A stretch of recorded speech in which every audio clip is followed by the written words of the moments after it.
Good morning. It is day 92 and it is about 6:15 and I'm starting to get things packed up. I'm sitting right now waiting to get into the privy, hoping that cottonmouth isn't going to be here waiting for me again. But slept pretty good last night again.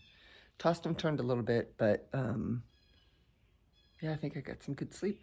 So gonna pack up my stuff, eat some breakfast, get hydrated, and then we're gonna hit the road and we get into Pennsylvania today. So I can't wait. I wanted to show you guys this other section. This is to the left side of the shelter. We were at the right side, but all in back there, there's tent sites, tent pads. And then over here, they've got some spaces for tents. They've got a picnic area where they've got a picnic table and some benches. They've got another platform down there. One right there. But I just thought this was cool. There's a ton of tenting room down here. So, looks like another gorgeous day. Just got done eating my breakfast bar and putting some Voltaren on my knees and filling up my water.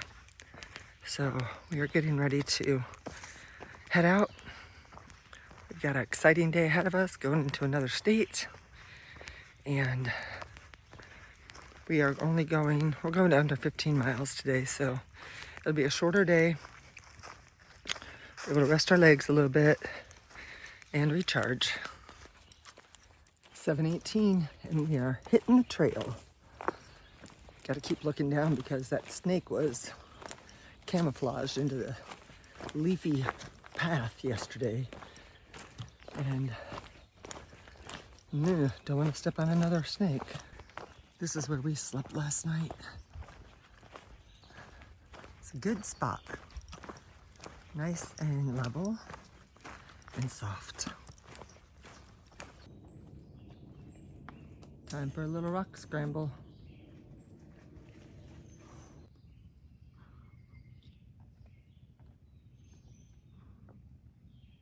Thank goodness for blazes, because otherwise where would we go? We just made it to Penmar Park. Sits on the border of Pennsylvania and Maryland. Well, we hung out at Penmar Park for a little bit. And now we are heading out. We had a snack, we went to the bathroom, filled up our water, emptied our garbage. It's a cute little park though. It's got a couple different playgrounds in here and a bunch of other stuff. I'll turn this around so you can see everything. Got a handful of these little gazebo type things. Pavilions. There's one right there. There's another one over there. And then they've got a big one right there. And a lot of benches, a lot of picnic tables. Another playground down there. And it looks like a pretty good view from over here. We'll walk over that way. Here's the Appalachian Trail sign. The miles here are not exactly correct anymore because we've already gone over 1,000 miles. But I wanted to show you the view from here. I don't know what all that is over there, but it's a nice little view. We'll be heading that way, which is north. We have 0.3 to get to the border, and we are ready to conquer another state.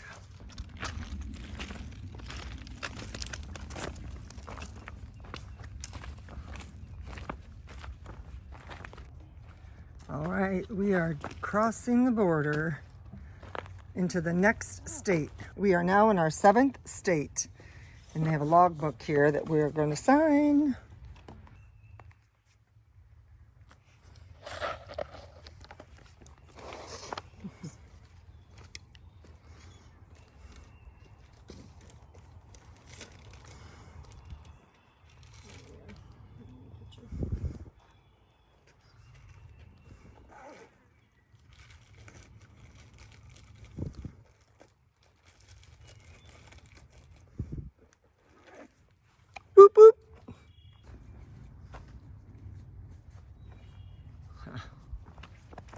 Well, we are officially in our 7th state out of 14, and it is exciting to think that we just crossed another state border. Even though it was a short state, it's still an accomplishment, and we're still excited about it. And it gets us closer to Katahdin, which is our ultimate goal. So we're just under 5 miles to our camp, and I will show you the trail on the north side of the Mason-Dixon line. It is a scorcher today. We just went to pull water from a spring and it didn't look very good, so we bypassed it. And we're just heading north.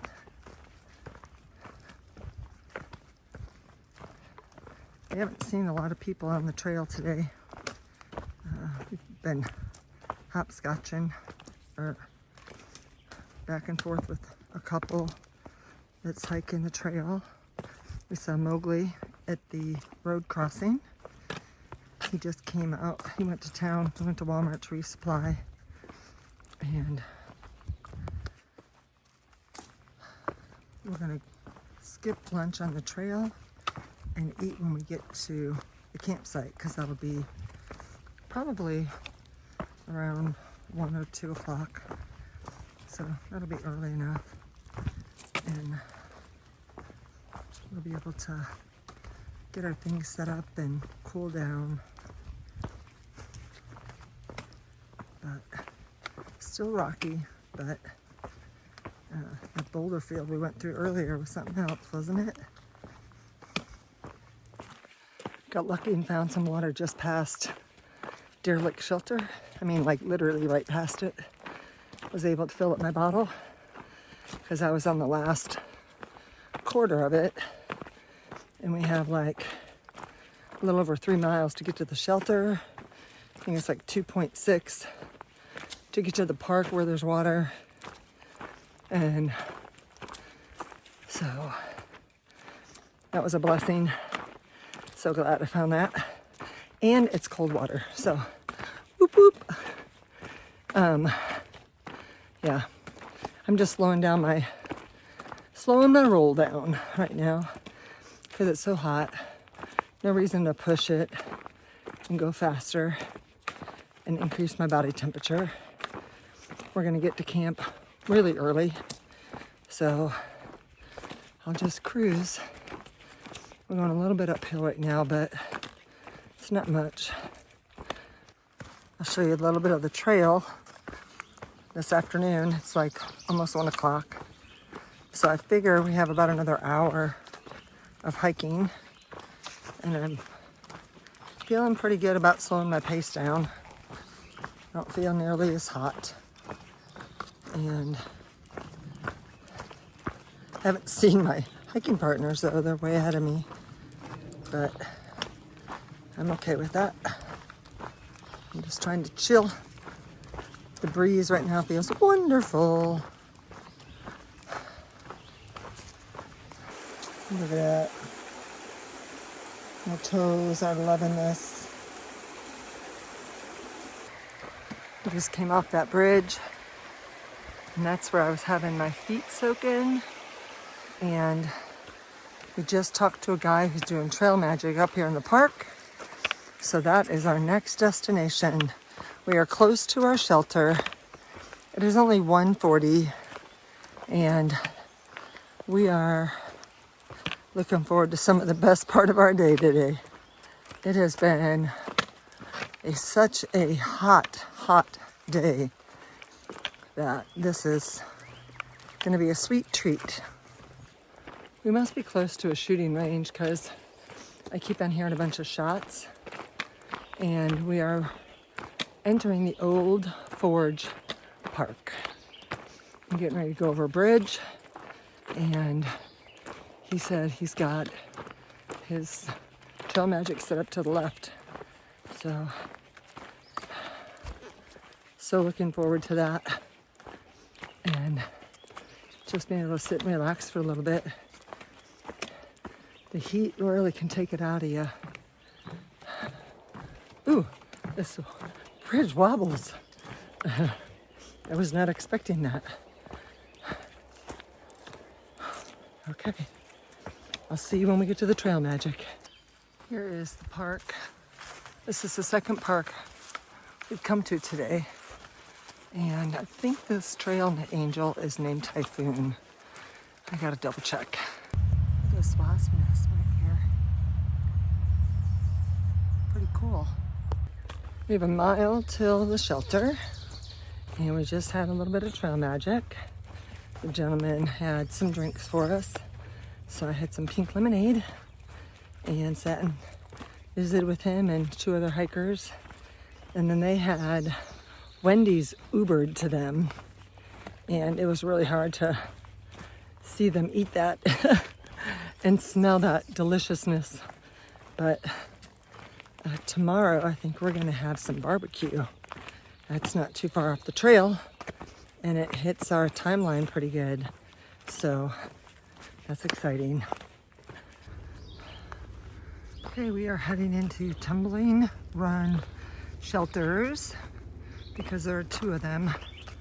So I will give you a look around once we get there. We're still on the AT. They both turned off the trail together.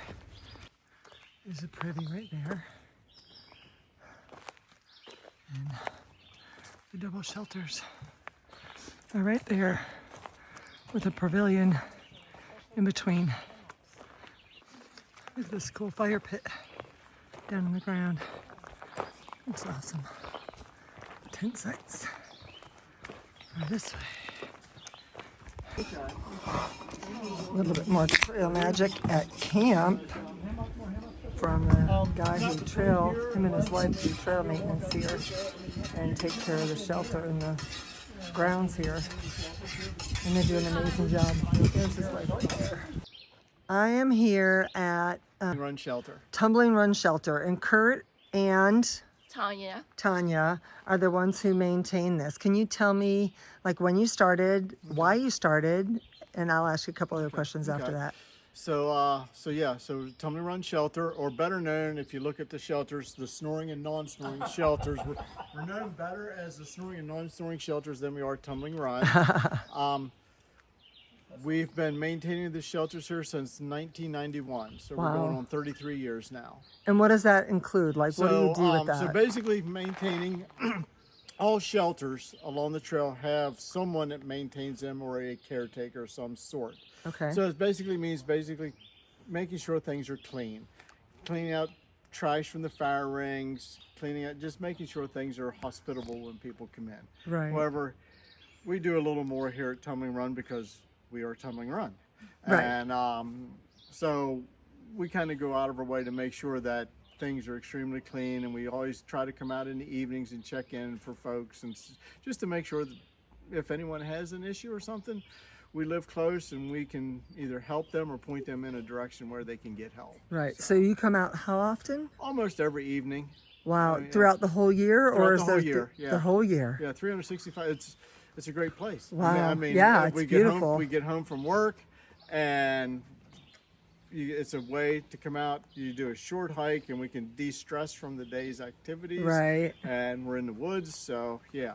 So tell me a couple things that make this place different or special than maybe some of the other places that a hiker would go to. So one is the privy. Mm-hmm. We try to make sure that our privy is very clean. Mm-hmm. That's the one nice thing with us, and then plus it's just the general layout of Tumbling Run. Right. Again, being the maintainer or caretaker for 33 years, we have figured out how to do things to make it a lot more manageable. Right. So we have designated tent sites. Right. We have signage that promotes no camping, where to camp, right. reforestation areas to basically to keep folks from creating the camper sprawl. Right. So that's the big thing, and just the overall cleanliness of the shelter area. Well, you guys have clotheslines here too. That was, yes, I'm sorry, I forgot about yes, we have clotheslines. That's a big deal. And not only do you have deal. Clotheslines, you have clothespins. We have clothespins. Which is really big. Yeah. So yeah, wow. yeah, clotheslines were something that that was one of our first things that we did whenever we became the caretakers here in 1991, because being out as much as what we have been, it's always one of the things you get in. Summertime, you want a place to hang your sweaty clothes. Right. Or after a rain, you need a place to dry out. So what better way to have some clothes? Because yeah, we've come in and had people had their clothesline strung between shelters and trying to sit at the picnic table and eat. And it's like, yeah, it's just not good. Yeah. Right. And you've got this picnic table. You've got that pavilion right there, and you were talking about that earlier. When did the pavilion get built? I built the pavilion in 2010. Wow. 2010. Yeah. Yeah, that's really nice. We were asked if we would be interested in having a covered eating area, and it was one thing we never gave it a thought. Right. So my dad and I came out and we just kind of were trying to look and figuring out where we could do it that would tie in and everything. So we had this area just behind the shelter. So we come out on give them permission, and we built the pavilion, and then I built the retaining walls and everything around with that. So it's a lot of work. Yeah, that's a lot of work. Keeps me out of trouble. Yeah, and then we are over in the tenting site, so I've already videotaped that. But we also have 2 possible water sources, right? Yes. Yes. Right now we have 2 waters. We have a stream, plus we have a spring. Right. The spring is located if you follow the signs, right, the spring is located just on the other side of the stream.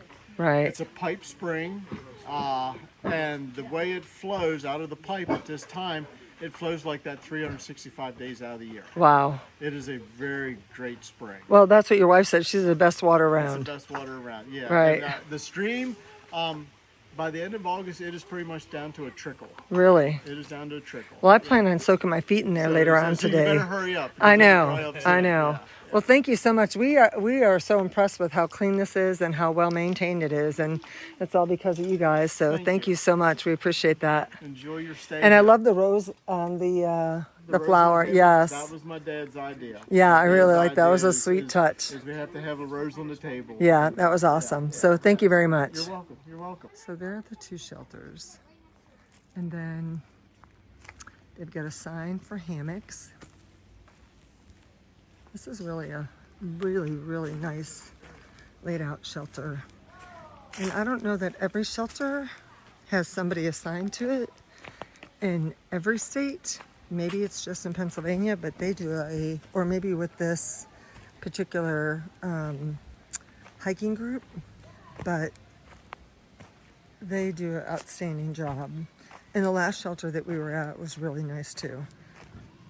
But I'm heading towards the spring and the pipe spring so I can fill up my water. And then I think I might soak my feet in the creek since the water is still flowing, and give my feet a little bit of a break. So let's see what's down here. Just cross that. That's where I'm going to soak my feet. And they even have a sign over here.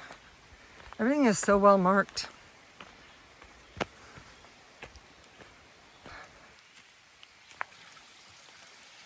Here's the spring, and they said it flows like this every day of the year. Got season 1 filtering her water. That spring is nice and cool. Hey guys, I wanted to introduce you to someone I met while I was putting my food in my food box and brushing my teeth. Her name is Alyssa, and she is a student at Penn State, and she is getting ready to do her 2nd half Ironman. Show them the flag. And we were just sitting here talking about how tough that is and all the training that goes on. And she's doing a weekend backpacking trip here. And she was just talking about how good it was to just be out here and getting her thoughts and do some endurance with the heat and all that kind of stuff. So tell them a little bit about yourself. Tell them some of the stuff that you shared with me. Yeah, so I go to Penn State main campus. My friend just took me out and was just like, hey, you want to go on a hike on the Appalachian Trail? I'm like, heck yeah. I did Happy Valley Ironman 70.3 last summer at Penn State, and they have it again this summer. The race is a week from basically tomorrow. Right. So this is, I think, the great opportunity to just have a mental challenge. I think the greatest heat conditioning and mental conditioning, I think, to have right before the race. So I'm really excited. Tell them how you did last year. So last year there were approximately 2,000 competitors, and I placed approximately 600th And then my age group was female from 18 to 24 years old, and I placed 6th in that age group. And then I forget how it was for gender. Right. But That's we're trying, pretty good, though. And I finished under 6 hours. Right. So I'm and trying this to is all top it. self-trained. Yes, I don't have a coach. This is just me, myself, and I and the Lord. Yep. And the bike that I'm in triathlon club at Penn State, so the bike that I borrowed from them, and I've just been going at it. Yeah. So we just want to wish her the best of luck, and it was awesome meeting you. I really enjoyed talking to you. So, all right, we'll see ya. Today was the day that they had the celebration of life for my high school coach, and I wasn't able to be there because I was out on the trail, but my nephew went in my place and gave them the letter that I wrote for her family.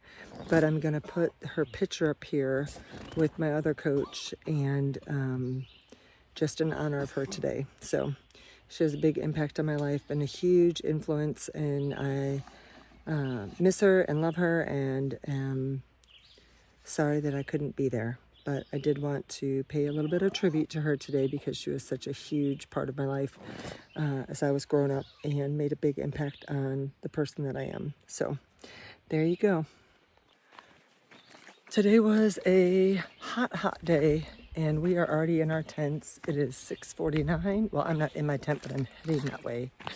And got to soak my feet in the water one more time. And so tomorrow we are heading out for a bigger day than today. And so I'm going to stay hydrated, and I'm going to get some rest. All right, guys, that's a wrap for today. Thanks for watching. I hope you had a great day today, and I will see you tomorrow. Bye. Peace out.